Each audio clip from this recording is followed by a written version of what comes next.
In today's video, I'm going to teach you how to fix common QuickBooks Online errors when you're accounting for payroll. Payroll touches a lot of different accounts and settings, so when something is off, it can feel overwhelming.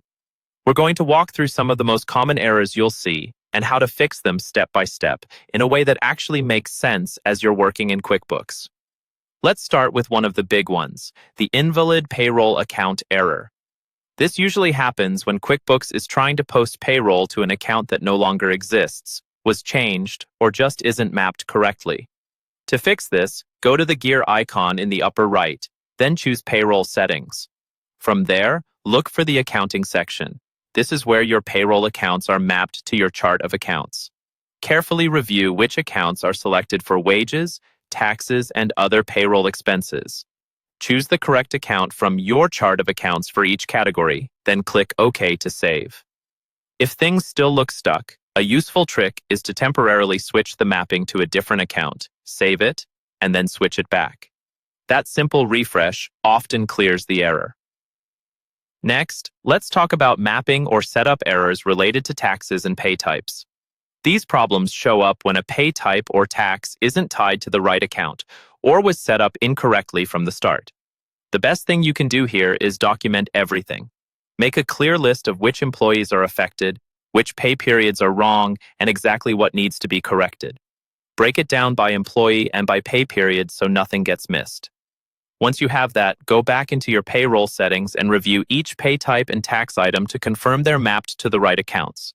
If you're unsure, or if things have gotten really tangled, use the Help icon inside QuickBooks and look for the option to talk to a human. That connects you with a payroll specialist who can walk through your specific setup with you. The same principle applies to general data entry and processing issues. Again, start by documenting. Note the dates, employees, and amounts that are off. Create a simple timeline of what happened and when.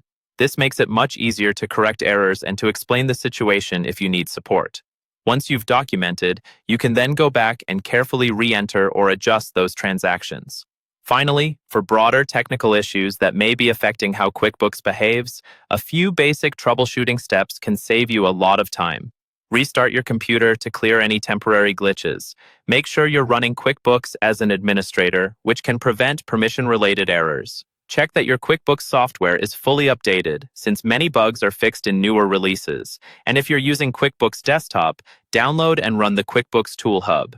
It's designed to automatically diagnose and repair many common issues behind the scenes.